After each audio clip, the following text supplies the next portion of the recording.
Hola, bienvenidos. Esto es Observatorio Cultural, el podcast de UTV, el canal universitario de la cultura de la Universidad Nacional Autónoma de Honduras. Hoy estoy con Lester Núñez. Él es un estudiante de la Maestría de Ciencias Sociales en Estudios Urbanos y Migraciones Internacionales, programa que lleva a cabo Flaxo y la Universidad Nacional Autónoma de Honduras. Hoy él presenta este libro, se llama Enemigo Invisible. Fue escrito en el año 2021, en plena pandemia. Bienvenido, Lester. Gracias, Mercy de Río. Un gusto poder estar con usted y pues, en este espacio de apoyo a los escritores hondureños. Gracias por invitarme. Es un gusto poder estar con usted. Es la segunda vez que está con nosotros. Anteriormente estuvo con su primera obra en Sala de Arte, me parece. Es la segunda vez, sí. Es la segunda vez, sí. Me invitó, estuve en la biblioteca sí. de la Universidad Nacional Autónoma de Honduras. Estuvimos en la librería, Sí. En la librería, ahí me invitó. Lo recuerdo, presentó su primera obra siempre en este espacio, ¿verdad? Sí, mi primer libro. Ahora escribe Enemigo Invisible, son las narrativas del coronavirus. Cuénteme, ¿qué necesidad tuvo de escribirlo? ¿De qué habla? Bueno, el origen de este libro fue en abril de 2020, que escribí un artículo para el periódico Criterio HN sobre, en general, el panorama general de lo que estábamos viendo del coronavirus. Entonces me vi en la tarea, dije, bueno, si publiqué este artículo, creo que vale la pena escribir algo más.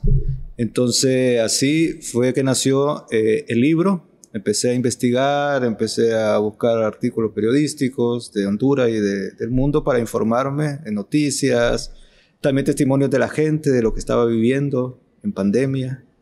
Y así me vi en la tarea después de redactar algo más grande, más... una investigación también y poder plasmarlo porque considero que es un hecho histórico sin precedentes en Honduras y en el mundo. Claro. Así que me vi en la tarea, las generaciones futuras pues podrán tener este registro histórico de lo que vivimos miles de hondureños durante la pandemia. Estoy viendo los capítulos del libro y habla, aparte de los testimonios, hay entrevistas médicas, hay conversaciones, está hablando también del aislamiento. ¿Qué otros temas está tocando en este libro? También el libro tiene 10 capítulos. Cada capítulo hay una introducción al estilo ensayo. Sí. Y la segunda, como dirá muy bien el poeta que examina el libro, el poeta Oscar Amaya, hay 2 registros lingüísticos en el libro. En cada capítulo hay una introducción como ensayo y en el segundo vienen ya las narraciones. Así está estructurado intencionalmente para llamar la atención de la gente y que no sea solamente la narrativa, sino también la investigación de un fenómeno serio que todavía estamos todavía viviendo. Entonces, son 10 capítulos. También hay otro capítulo, por ejemplo, que llama La muerte escrita. Sí, de los malnacidos, menos armas, más salud. Ajá. También Héroes Anónimos, sobre los doctores, los personal de salud que pues padeció también, ¿verdad? Con su vida, muchos. Sí. Arriesgaron su vida y pues ofrendaron era necesario pensar el coronavirus, una reflexión filosófica. Ahí recreo ficcionalmente un café filosófico con alumnos, pero también que el contenido también tiene algo de realidad o real porque es un tema que hemos vivido como la pandemia. Así que la realidad y la ficción se mezclan para darnos un libro de un tema real, que es el coronavirus. ¿Cuántas personas usted tuvo que entrevistar para poder escribir este libro? Porque son muchos testimonios. Pues fueron como 15, 20 personas y otras que aparecían en los medios de comunicación y el escritor uno recrea, se imagina, siente. Hay ficción también propio, como en toda narrativa siempre hay algo de ficción, pero enfocada en algo real. Entonces las entrevistas fueron a personas tanto infectados de coronavirus como familiares de personas que murieron víctimas de este. Por eso el libro al inicio se lo dedico a todos aquellos que han sobrevivido al coronavirus y también a aquellos que han partido víctimas de este enemigo invisible. Supongo que son testimonios desgarradores, muy fuertes de estas personas que estuvieron involucradas. Todos estuvimos involucrados en cierta medida, ¿verdad? Pero no todos la pasamos tan mal como aquel que perdió un familiar, como el que estuvo interno en un hospital en el que no tenía las condiciones ni siquiera mínimas para estar bien. ¿Cuál fue el testimonio más desgarrador que usted recuerda? Pues cuando hay mucho, incluso no incluí varios porque eran tan fuertes que yo quise no incluirlos, porque eran tantos también, incluso omito nombres para guardar la confidencialidad de las personas, por eso no se mencionan nombres, solamente en tercera persona para respetar, por ejemplo, de un niño cuando su papá pues víctima del coronavirus murió, se infectaron todos en su familia, la mamá también, y pues el hermano también, y quedó solito. No. Sin nadie. ¿Qué pasó con ese niño? La abuela asumió su responsabilidad. Ay, no. Porque él quedó sin mamá, sin papá y sin un hermano. Entonces son testimonios bastante fuertes sin lugar a dudas pues. Y muchos más, otros que tuve la oportunidad de conocer y de compartir. Por ejemplo, un familiar mío incluso, que murió después de haber trabajado más de 30 años en la sanidad como inspector de salud, pues se contagió de coronavirus y el velorio, pues, o mejor dicho, el entierro no dejaron permitir a nadie, ni a las 2 hijas, ni a la esposa. Claro, cuando... murió solo cuando estaban las normativas que no se podía ni siquiera tener un velatorio a nuestros familiares. Así es. Que creo que muchas personas nos tocó, ¿verdad? Se nos murió un familiar, un amigo cercano, un vecino. Todos tenemos un testimonio. Sí. Todos vivimos. Sí. Y bueno, seguimos viviendo esta pandemia. Estoy leyendo que habla de la nueva normalidad, de lo que se habla también en los medios de comunicación, ¿verdad? ¿A qué se refiere en este capítulo? Bueno, ya para finalizar el 2020, o a mediados de 2020, se socializó esto de la nueva normalidad, la apertura inteligente, que se iba la reapertura económica, que se iba a abrir las escuelas, universidades, que en realidad todavía estamos esperando. Y incluyo ahí un cuento sobre los migrantes, que para ellos no hay nada de normal, al contrario, todo es anormal, aunque se diga en los medios de comunicación que todo volvió a la normalidad, ¿verdad? Después, pero no es cierto. No. Todavía al día de hoy, después de 2 años, todavía no estamos en la normalidad. Y hay muertos cada día también. Todavía. La Asociación de Funerarios así lo mencionan. Entonces, no hay nada de normal, al contrario. Por eso incluí este último capítulo, la nueva normalidad, entre comillas, porque pues no hay nada de normal. Y estos migrantes en este relato son personas que se van pues para buscar una vida mejor, y para ellos no es nada normal. Ni tampoco es normal la pandemia, ni tampoco la situación económica en que viven. Para ellos nunca es normal, al contrario. Solo que ya se adaptaron, ya se acostumbraron, y pues mucha gente pueda decir es normal, ¿no? Como los miles de hondureños que viajan todos los días para Estados Unidos, que para muchos podría ser normal, pero no es nada normal. Entonces esa normalidad, pues no hay nada normal, y por eso incluí en este último capítulo ese tema de los migrantes. Por eso cito a un filósofo, Eduardo Rinesi, que dice él que cuando habla de normalidad se hace alusión a lo que va a pasar cuando esto alcance su famoso pico o baje y volvamos a salir.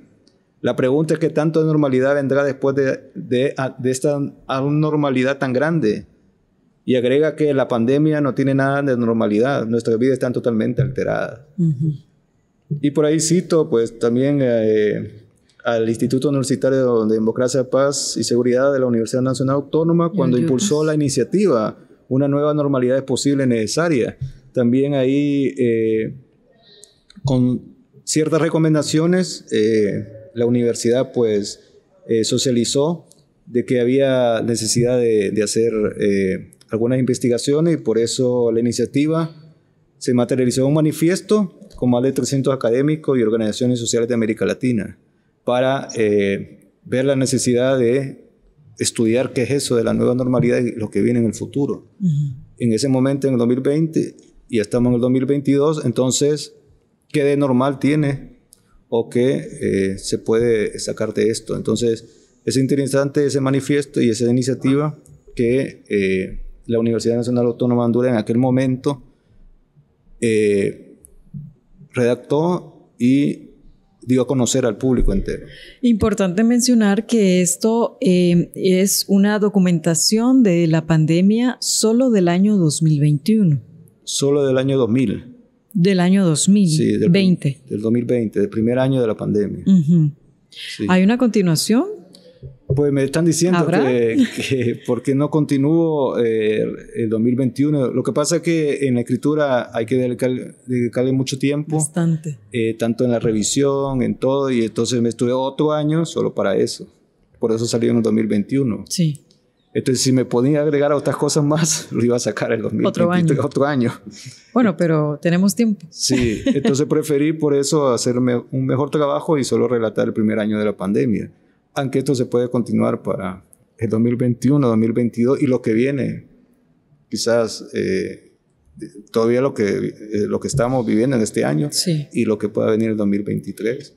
En este mismo capítulo, Lester, que es el capítulo 10, cita a los migrantes, y me parece interesante también leer esta parte que dice: deprimido y cansado de ver todos los días por las noticias como la pandemia de COVID-19 destroza literalmente la vida de miles de hondureños, Mario decide irse mojado para Estados Unidos. Solo lleva consigo una mochila con pocos trapos, unos cuantos lempiras y comida casera para una parada en el camino. En el trayecto se le unen dos de sus mejores amigos, Alexander y Diego, y así emprenden la marcha en una de las tan ya reconocidas caravanas hacia el país del tío Sam. Realidad, terrible realidad, dura, que nos ha tocado enfrentar a los hondureños. Ya las caravanas son cientos de hondureños que hay en México que nunca pudieron pasar a Estados Unidos ni cumplir el tan ya conocido sueño americano, ¿verdad? Y sí, ni hablar de los que han muerto en el camino. Por eso este mismo relato, más adelante, en los diálogos que se tienen los personajes, hay una mujer que pues cae en garras de la delincuencia, porque también hay grupos delincuenciales que se cargan de asaltar a los inmigrantes. Entonces hay una mujer que es raptada y pues violada y todo, y ellos quieren ayudarle pero no pueden porque también sufren. Y al final concluyo con este relato cuando digo que la nueva normalidad debe comenzar por la recuperación del Estado de Derecho. Así los hondureños no tendrán que irse de su país, así es, su casa, su mundo. Los tratados, convenios y acuerdos suscritos y ratificados entre países deben hacer valer las leyes internacionales y permitir que la migración de darse sea digna, segura y humana, para que genere desarrollo sostenible en las sociedades donde se origina y en la sociedad a donde se dirige. No es un sueño, es la ley. Así se concluye este relato. Pues para mí la nueva normalidad debería de ser un Estado de Derecho. Así es. ¿Y cree usted que vamos en camino a lograr esto? Creo que sí. Tengo la esperanza, creo que miles hondureños tenemos la esperanza de hacerlo. Yo sé que el camino no es fácil, hay que trabajar mucho. Tenemos un país destruido en su totalidad. Sí, y recalcar que el trabajo no solo le corresponden a los políticos, lo corresponde a todos. Claro. Porque a veces es fácil decir, pero los políticos ¿qué hacen? Pero uno que está haciendo. Echar la culpa, ¿verdad? Como que si no somos parte de la sociedad. Sí, entonces la responsabilidad tanto del Estado como de la sociedad, de todos los hondureños. Sacar adelante este país es de todos, de los maestros, de los periodistas, de los ingenieros, de los arquitectos, de todos. Debemos de contribuir para sacar adelante Honduras. Muy importante la labor de los maestros y que usted precisamente es maestro. Así es. De una escuela, ¿verdad? De un colegio. De un colegio. De aquí de Tegucigalpa. De Tegucigalpa. ¿La labor la está cumpliendo?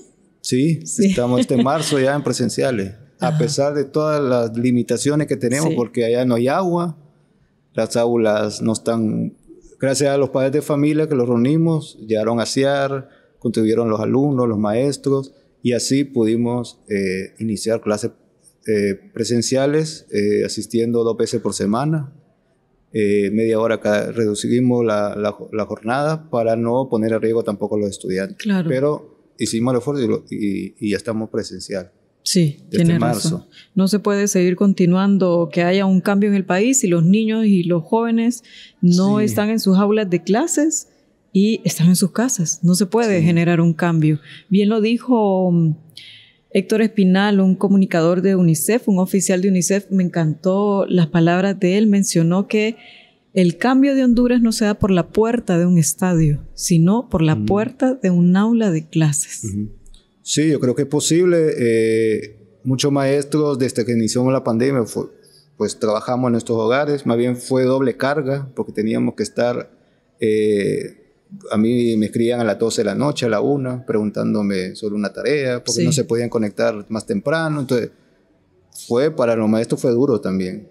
Está siendo duro. Y conozco muchos testimonios de maestros que incluso le mandaban una super recarga al alumno de su dinero. Sí. Y eso hay un montón. Muchísimos. Y hicieron un trabajo. Obviamente no habían condiciones porque aquí no existe la educación virtual en el sector básico y medio. El WhatsApp no es educación virtual, es una herramienta para poder servirlo, pero no es educación virtual. Tiene toda la razón. Aquí no existe la educación virtual en el nivel básico ni medio. También en la universidad ya es otra cosa. No tenemos los medios. Pero no hay medios. Los niños carecen de una tableta, de una computadora, hasta de un celular, de internet. De internet. Que es un derecho humano. Entonces fue complicado mucho. Hubo mucha deserción escolar.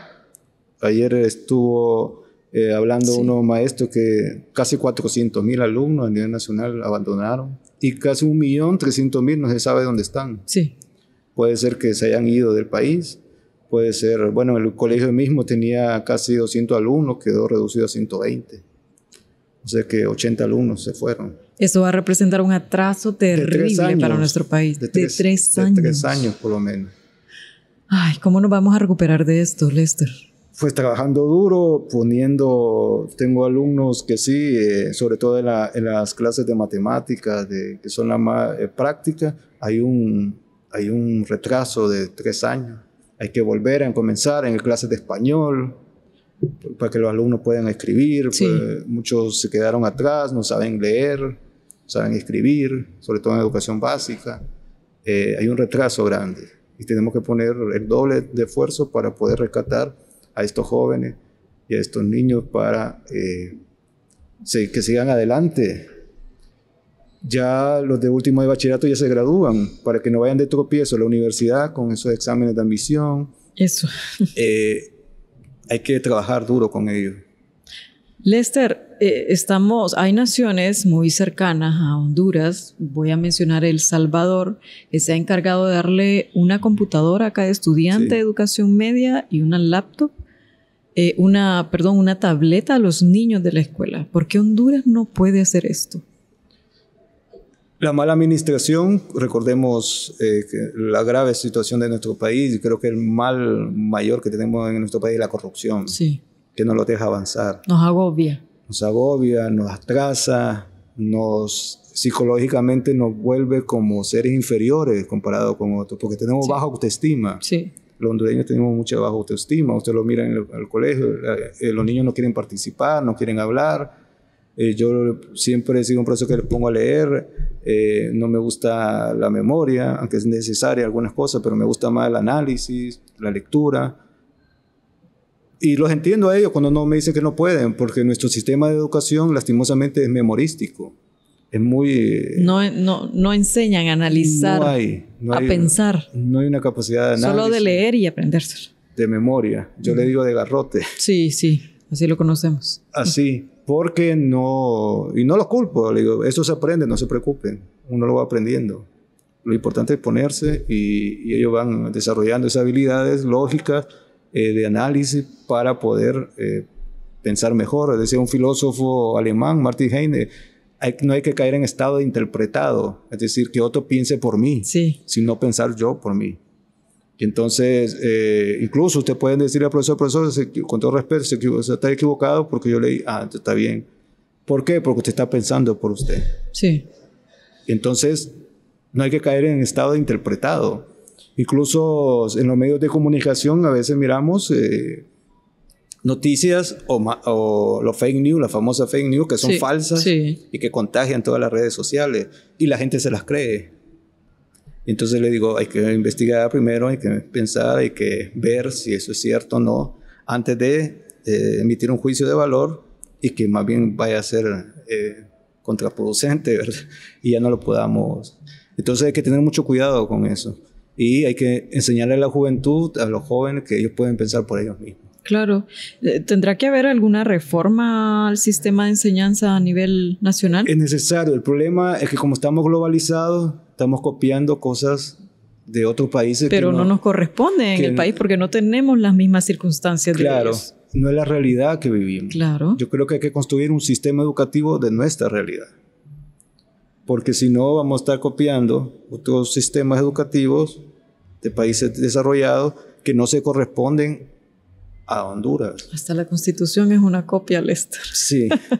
Entonces, es difícil cambiar algo, ¿verdad? Es difícil cuando, por ejemplo, escucho que algunas universidades, que sin criticar a ninguna, pero como profesor no estoy de acuerdo, cuando dice que están con el método Harvard Business, el estudio de casos de Harvard, que es muy bueno, sí, pero para nuestra realidad, con la poca lectura que tenemos, no nos corresponde. No nos corresponde. Tiene razón. ¿Cuánto tiempo le tomó escribir este libro? Pues ¿será el año 2020? Todo el 2020 y la mitad del 2021. Porque había que corregirlo, había que hacer otra... Bueno, lo leí como 50 veces. Sí. Para poder presentar algo bueno, algo que valga la pena. Y entonces ese proceso de todo 2020 y parte de 2021, hasta más o menos como en septiembre de 2021 ya estaba listo para su publicación en diciembre. Hay comentarios de diferentes escritores. ¿Quiénes son? Son escritores, yo pertenezco a un grupo cultural que se llama Coquimbo. Sí. Y orgullosamente, y pues habemos de todo en ese grupo, músicos, escritores, poetas. Y pues cuando lo presenté la primera vez, lo presenté con ellos por Zoom. Hicimos una presentación virtual con el grupo Coquimbo.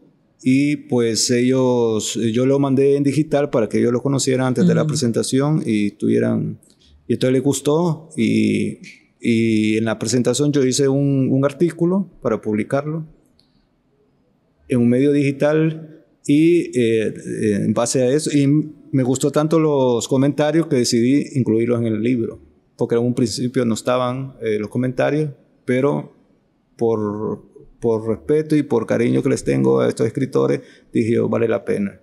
Entonces los incluí en los comentarios del libro. El primero que lo comentó fue Roberto Quesada, de Estados Unidos, un gran amigo.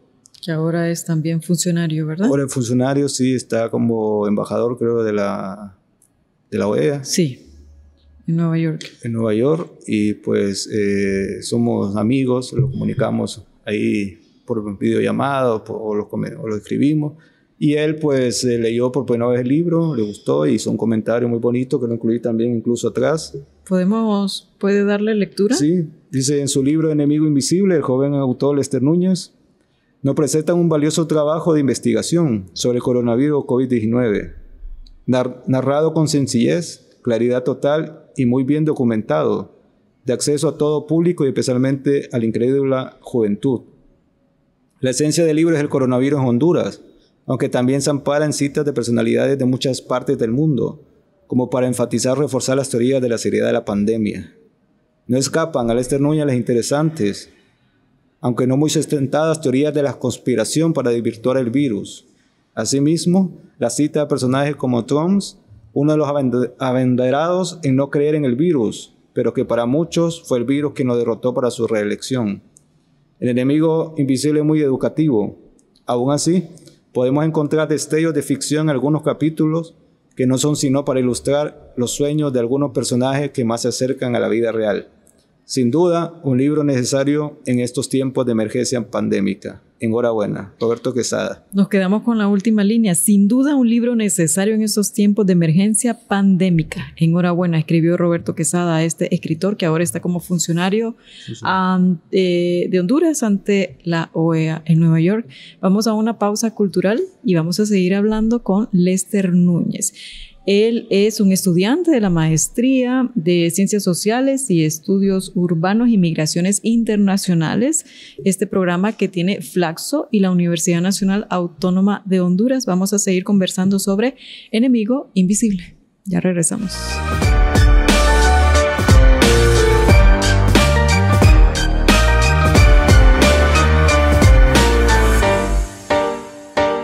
Lucila Gamero Moncada nació en Danlí el 12 de junio de 1873. Fue una de las primeras mujeres escritoras hondureñas que alcanzaron a producir una obra literaria sólida y vanguardista para la sociedad y las mujeres de su tiempo, en el género de la novela. La gran dama de las letras hondureñas, como fue llamada, perteneció a diversas asociaciones culturales tanto en Honduras como en otros países. La Universidad Nacional Autónoma de Honduras en 1924 le otorgó, por suficiencia, el título de médica y cirujana. Lucila Gamero de Medina, conocida no solo como la primera escritora de Honduras, sino también considerada como promotora del feminismo en el país, escribió la novela Blanca Olmedo, la cual se convirtió en una de las más conocidas en Honduras. Se le reconoce no por su mérito literario, sino por lo que tiene de crítica social.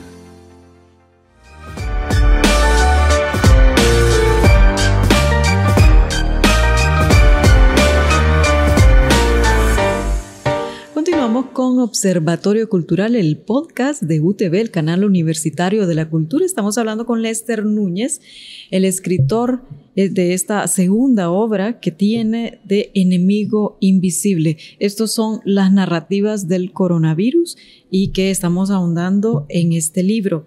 Hay algo que me llamó la atención y es el capítulo 6, la muerte escrita y los malnacidos. ¿A qué se refiere? Bueno, este capítulo está al inicio, pues, una reflexión filosófica sobre la muerte, en lo que estamos viviendo. Por eso, algunas preguntas que extraje de las inquietudes de la gente misma. ¿Cómo verar a los muertos sin velorio? Sí. ¿Cómo despedir a un ser querido sin los típicos rituales del adiós? ¿Habrá que poner en suspenso el dolor hasta el fin de la pandemia? ¿La muerte es parte de la vida? ¿Debemos evadir la muerte porque nos hace sufrir o nos causa temor? Es el mensaje cristiano respuesta definitiva a la muerte. Ahí hago, al introducir este capítulo, pues hago algunas reflexiones de filósofos que han tratado este tema de la muerte. Y también, al final, dijo con el tiempo, estoy hablando del futuro, ¿va? Sí. Porque queríamos que iba a haber una vacuna. Ya se hablaba en el 2020, a mediados, de que iba a haber una vacuna, no había venido. Por eso digo, con el tiempo la vacuna contra el coronavirus sería descubierta, a pesar de sus constantes mutaciones. Pero el precio fueron millones de personas muertas en el mundo. Anonimato y enterros en ataúdes de cartón, como en el caso de Ecuador, que no había ataúdes, entonces la gente enterraba a sus muertos en cajas. Claro, selladas. Cajas selladas por la falta de ataúdes, porque no se dieron abasto. Sí.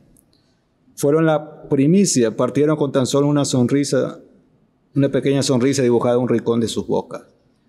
De ahí vienen ya los relatos, por ejemplo, los malnacidos. Esto fue un hecho real en Honduras. Yo lo recreé a través de varios artículos periodísticos que iba leyendo, noticias. Esto fue un caso de la vida real que se dio. No sé si recuerda cuando le entregaron el ataúd a un familiar. Y resulta que en el ataúd, cuando se lo llevaron, no llevaba el cadáver. Un caso muy conocido a nivel nacional. Se regresaron enojados, indignados, y le reclamaron a las autoridades de SINAGEL que por qué. Y entonces dijeron, pues era una excusa, que se equivocaron, que por mucho trabajo, que disculparan, que esta vez ya iba en el cajón el fallecido. Y entonces se volvieron a llevar. Imagínese usted lidiando, ¿verdad? Con la muerte de un familiar, la tristeza y todo lo que esto conllevaba. Aparte les hicieron pasar este momento vergonzoso. Sí, y triste también, claro. Porque era la dignidad también de una persona aún fallecida, pero los respetos. Por ahí dice, por eso escribo, lo sentimos, hay un pequeño error. Los ya furibundos parientes estallan, la única explicación es que son unos incompetentes. Las autoridades, fingiendo indignación, responden a modo de defensa. Hay tantos muertos que no nos damos abasto. Cuando se anunció meses antes de lo que esto iba a suceder. Y también recordar el otro acontecimiento, yo le titulé Menos armas, más salud, de aquella persona que recostada en una pared murió en el hospital escuela, donde el paciente en el límite de su desesperación no tiene otra que marcharse porque no lo atendieron. Y entonces dice, bueno, no me atendieron, me tengo que salir del hospital. A no poder caminar por el ahogo, porque necesitaba oxígeno. Que produce la falta de oxígeno, arrastrando sus pasos, se ve obligado a sentarse en la acera del portón principal del hospital para fallecer. Alcanzó a recortarse en la pared del edificio donde precisamente se leía la leyenda de protesta social, menos armas, había un graffiti donde decía menos armas, más salud. Ese fue el epitafio que le sirvió de respaldo. Y ahí falleció. ¡Qué terrible! Y esto fue también de la vida real. Obviamente el escritor lo recrea a su imaginación, un hecho real, y me lo imaginé. En mi mente me lo imaginé cómo esa persona pudo estar ahí. Y otro caso que nos sigue llenando de indignación a todos los ciudadanos hondureños es la gran estafa, como usted lo tituló. También en esa gran estafa en los hospitales móviles, millones de dólares que se supuestamente para crear hospitales móviles y para hospitales, porque así prometieron los políticos y lastimosamente nunca. 2 años después sigue la chatarra botada. Todavía seguimos esperando. Sí. Y hay unos que llegaron y se arruinaron. Ya están como chatarra vieja así y ya no sirven para nada. Bueno, y si damos lectura a la página 58 que dice La gran estafa, por supuesto, de su autor Lester Núñez. Lo repetían una y otra vez en radio y televisión. Los barcos con los hospitales móviles van a llegar. Con ansia esperaban los hondureños aquellos dichosos barcos, pero con la incertidumbre de saber si venían o no completos. Es decir, con lo necesario para atender la emergencia de la pandemia de COVID-19.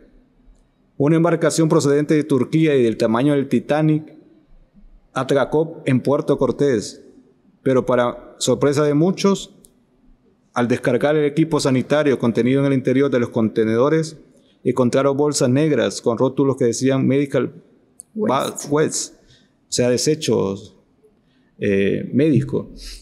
Al aumentar la indignación y las críticas de los hondureños por la gran estafa en la sobrevaloración de los tales hospitales móviles, un funcionario de gobierno encargado de la adquisición del equipo y material de bioseguridad se defendió de las acusaciones diciendo: los barcos vienen completos, pero con insumos usados y deteriorados, porque reciclaremos para ayudar al planeta. ¡Qué terrible! A veces a los hondureños solo nos queda reírnos de nuestra desgracia, porque esta es una desgracia lo que nos ha sucedido. Están reciclando para proteger el pueblo. Por abajo lo vinieron los desechos médicos. Sí. Bueno, basura, eso es una chatarra, sí, nada de eso sirve. Casualmente hace 2 días, 2 personas involucradas les dictaron sentencia, pero no solo son 2 personas involucradas, son muchos más. Bueno, uno ya está en Nueva York allá pagando. Están los actores intelectuales, que son muchos, pero no se han culpado, y parece que pues estaba leyendo o estaba viendo la noticia que parece que están pidiendo un dinero para sacarlo, es decir, una fianza. Y de los 10 años que parece que le iban a dar, parece que va a salir libre. supuestamente. Esperamos todos los hondureños que no vaya a ser así. Que no. Sí, que este sea un precedente, ¿verdad? Igual con lo que ha pasado con nuestro expresidente en su primer mandato nada más, porque después no lo fue. Además, otro de los temas de los que usted trata en este libro, Enemigo Invisible, estas narrativas del coronavirus, es algo que nos seguimos preguntando todos los ciudadanos. ¿Dónde está el dinero? ¿Dónde está el dinero? Y todavía lo seguimos preguntando, y hasta el día de hoy, ¿dónde está? Sí, no tenemos. ¿Dónde están los más de 100,000 millones del INPIRA aprobados durante la pandemia?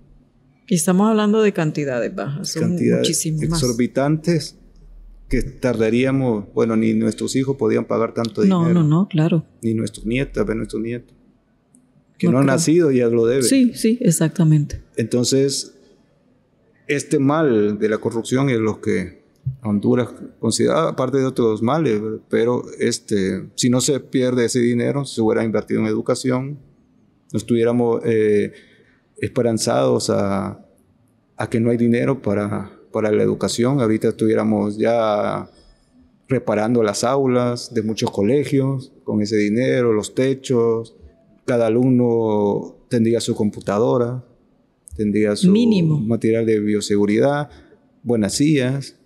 No hay textos, por ejemplo, en mi colegio no hay textos, no existe. ¿Cómo hacen?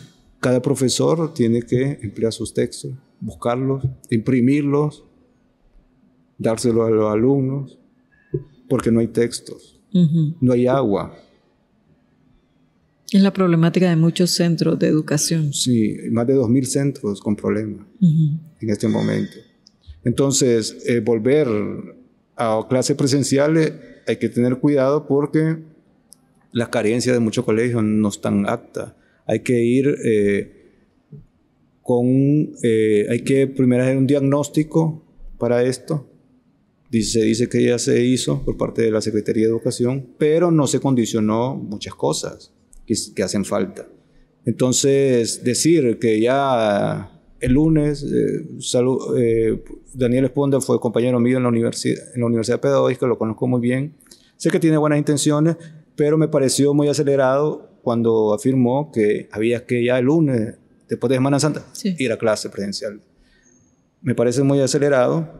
Incluso el comunicado me parece que se contradijo cuando al inicio del comunicado dice que hay que ir todos los días a clase, y al final del comunicado dice que tiene que ser paulatino. Entonces hay una contradicción en eso.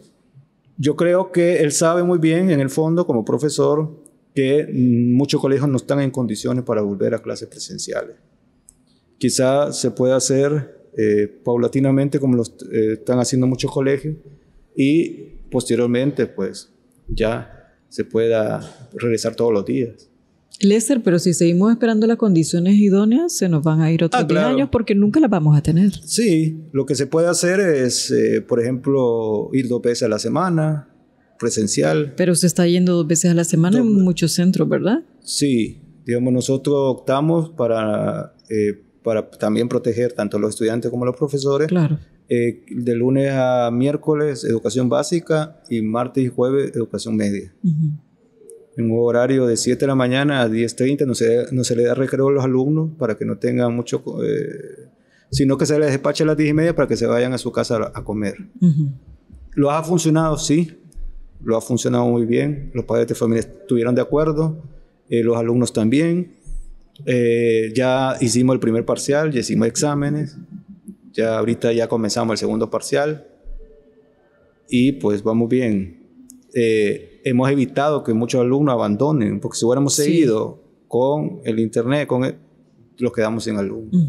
Sobrellevando las vicisitudes que lleva toda la situación crítica en la que está nuestro sistema educativo. Sí, entonces un gran sacrificio se hizo, y yo sé que muchos otros centros educativos lo están haciendo para poder acompañar a los estudiantes. Creo que ha funcionado, a nosotros nos ha funcionado. En mi experiencia en la institución nos ha funcionado, y pues ya se evalúa a los alumnos en el primer parcial y vamos con el segundo.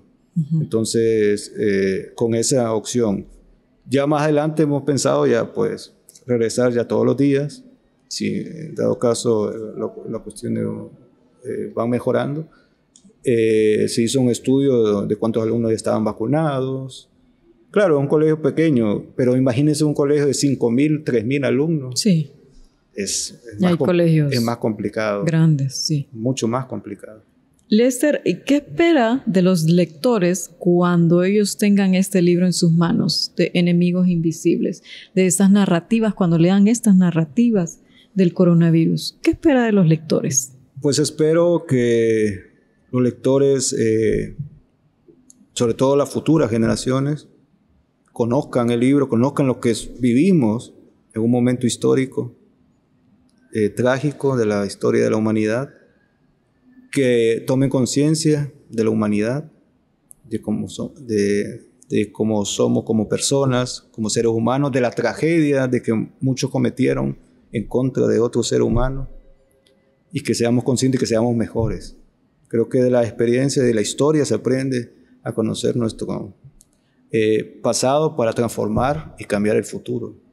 Creo que este libro, ya lo compartí con mis alumnos, incluso con algunos alumnos, con varios alumnos, y pues lo trabajamos, lo reflexionamos, y les digo yo que este hecho de aquí unos 20 años, pues lo estarán hablando nuestros hijos sobre esto. Y lo importante es tener un registro histórico para saber que sucedió algo, sucedió esto. Quizás nosotros en este momento nunca imaginamos que iba a suceder una pandemia. Nunca lo... No. Y pandemias ya han habido en la historia de la humanidad. Sí. No es la primera. Ya es la peste negra, si recordamos cuántos millones de personas no murieron. La gripe española, la porcina y otras epidemias y pandemias que han habido en la historia humana. Quizás no le hemos reflexionado porque no nos ha tocado tanto en nuestro país. Por ejemplo, el cólera. Quizás no la vivimos nosotros, pero esta pandemia que conocí afectó a todo el mundo entero. A todos. A todos, a millones de personas. Y bueno, todavía estamos. Sí. Todavía no se ha acabado. Ya quizá, gracias a Dios, 92 muertos el mes pasado. Quizá, como dicen algunas autoridades, ya ha bajado un poco la curva, pero de que existe todavía está, y hay que cuidarnos todavía, hay que tomar todas las medidas de bioseguridad, porque todavía está, todavía lo podemos contaminar, pero ya ha bajado, sí, gracias a la vacunación. Eso es un gran logro de la medicina moderna, esa vacuna. Enemigo Invisible fue presentado en Guaymuras y también en Paradiso. Sí, y primeramente por Zoom en la página de Coquimbo. Ellos tuvimos una presentación por Zoom. Comentó el libro Armando García, un famoso narrador hondureño. Sí. También lo comentó Jorge Miralda, que también es un gran narrador hondureño. Y ahí por primera vez presenté el año pasado, en diciembre. Presenté el libro, después fue en Paradiso. Ahí pues la doctora Anarela siempre está con las puertas abiertas para apoyar a los escritores. A todos los escritores, sí. Ella estuvo ahí junto con mi amiga, la licenciada en arte doña Dora Sánchez, que fue la que revisó el libro. De ahí le doy yo los créditos porque también estuve en la presentación de mi libro, y con Anarela Vélez y otros amigos invitados. Y después recientemente, en abril, en edición de Guaymura, que también está a la venta ahí. ¿Dónde más pueden encontrar el libro? En Ediciones Paradiso, en la librería y Café Paradiso, y en Editorial Guaymura. En Guaymuras. Y si están en otro departamento de nuestro país, ¿pueden llamar a algún número? Pueden llamar a mi número para hacer el envío al 95 48 95 57. 95 48 95 57. Me pueden llamar o escribir a mi WhatsApp. Hace poco envié, gracias a una librería de Estados Unidos, me compraron 3 ejemplares y están en Estados Unidos. Se carga de una librería, se llama Libros Centroamericanos.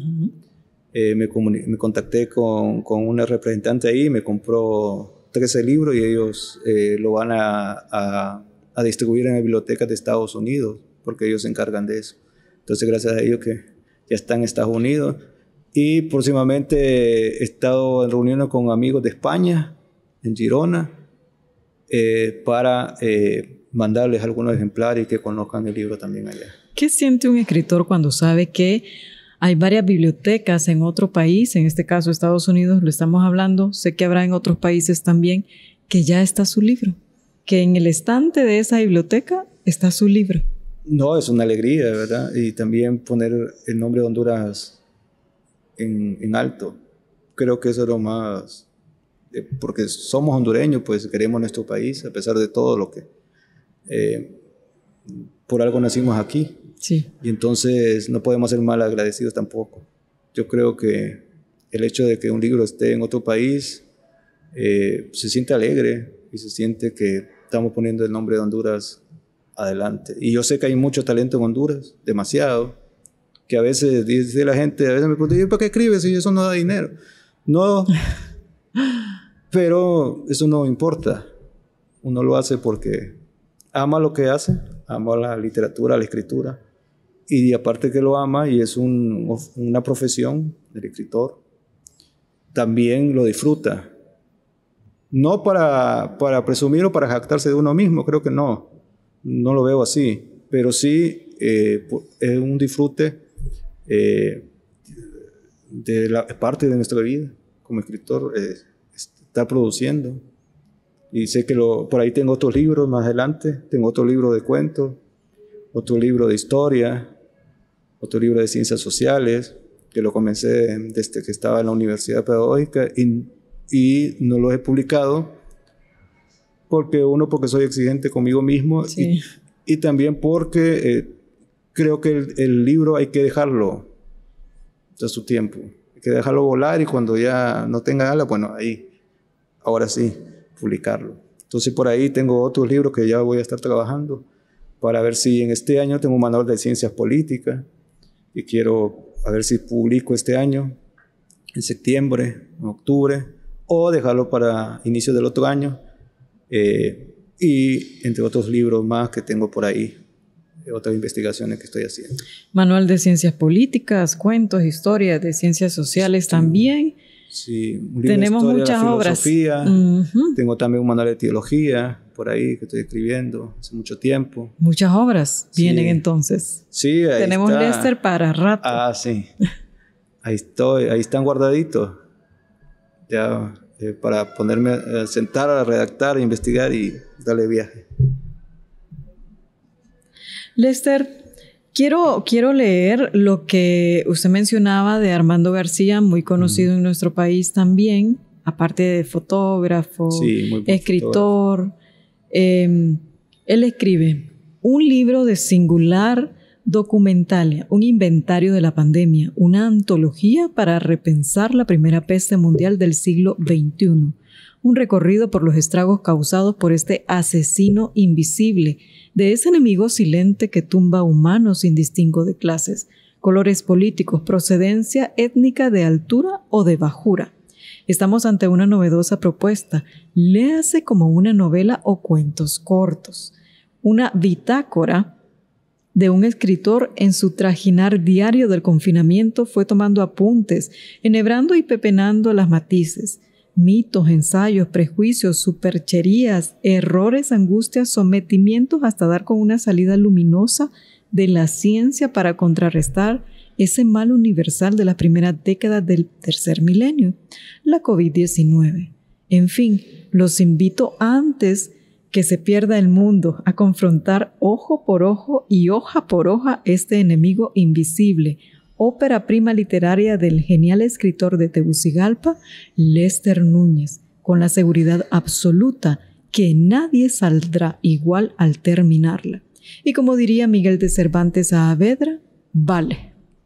Muy bonito. Sí. Me encantó. Él es muy característico con su escritura. Un gran narrador. Por eso encanta tanto al lector. Sí, me encanta sus historias, sus relatos. Sí. Es un gran escritor y fotógrafo también. Sí. Armando. Y lo quise, así como el de otros compañeros escritores, César Lazo. Sergio Savillón. Sergio Savillón, gran músico hondureño. Jorge Viralda, también un gran narrador. Calel, también narrador y poeta. el maestro Gabriel Cárdenas, sí. Y entre otros grandes amigos, coquimbos, que he tenido gusto y el placer de conocerles en persona y compartir con ellos. Y qué bonito, pues, estos comentarios. Al inicio, como le dije, no pensaba, pero cuando redacté la nota, dije yo, le dije a mi editor, ¿se puede todavía o ya salió? No, me dice, todavía se puede, entonces inclúyame estos comentarios. Tiene que estar plasmado acá. Tiene que estar aquí. Sí. Y entonces ahí están los comentarios de personalidades del mundo de las letras, de verdad, del arte, con mucha experiencia ya, y que pues me alegra y me siento honrado de que ellos estén aquí en este libro. Antes de finalizar, yo quiero leer los títulos de los capítulos. El número 1 es El virus que corona, luego Quédate en casa, líbranos del mal, Héroes anónimos, Un virus político, La muerte escrita, Farándula virus, Entendimiento secreto, Pensar el coronavirus y La nueva normalidad. Son 10 capítulos que nos ofrece Lester Núñez en ese libro que se llama Enemigo Invisible. Estas narrativas del coronavirus que plasmó, que escribió y que está al alcance de usted, lector, para que pueda no perderse esta gran obra. Lester Núñez es un estudiante de la maestría en Ciencias Sociales, Estudio Urbano y Migraciones Internacionales, programa que está con Flaxo y la Universidad Nacional Autónoma de Honduras. Quiero recalcar que es un estudiante becado, así que siempre los estudiantes becados sé que son excelencia académica. Y bueno, Lester no es la primera obra también que presenta en este espacio de UTV. Estudió también en la Universidad Pedagógica Nacional Francisco Morazán. ¿Qué carrera? También. Estudié la licenciatura en Ciencias Sociales y ahora pues le dije yo ya con esto pues ya tengo, pero siempre la inquietud de estudiar, y entonces me ingresé ahorita a estudiar comunicación, le cuento. Ah, también. En la Universidad Metropolitana. Aquí van a ver a Lester ahora. Entonces ahí estamos ya en segundo año de carrera de comunicación social y pública en la Universidad Metropolitana, porque es algo que se relaciona con la escritura, sí, la comunicación, el periodismo, y es algo que también siempre me ha gustado. Bueno, y siempre ha estado muy cerca usted de las cámaras. Sí, ya, tal vez porque ya el profesor se acostumbra. Sí. No crea, alguna vez hay cosas que hay que aprender, pero ahí estamos. Allá me va a tocar llevar a la clase de televisión pronto. Entonces por ahí. Pues aquí lo esperamos entonces. Vamos a aprender con gusto. Mucho gusto, Lester, y muchas gracias por acompañarnos en Observatorio Cultural, el podcast de UTV, el canal universitario de la cultura. Hasta luego.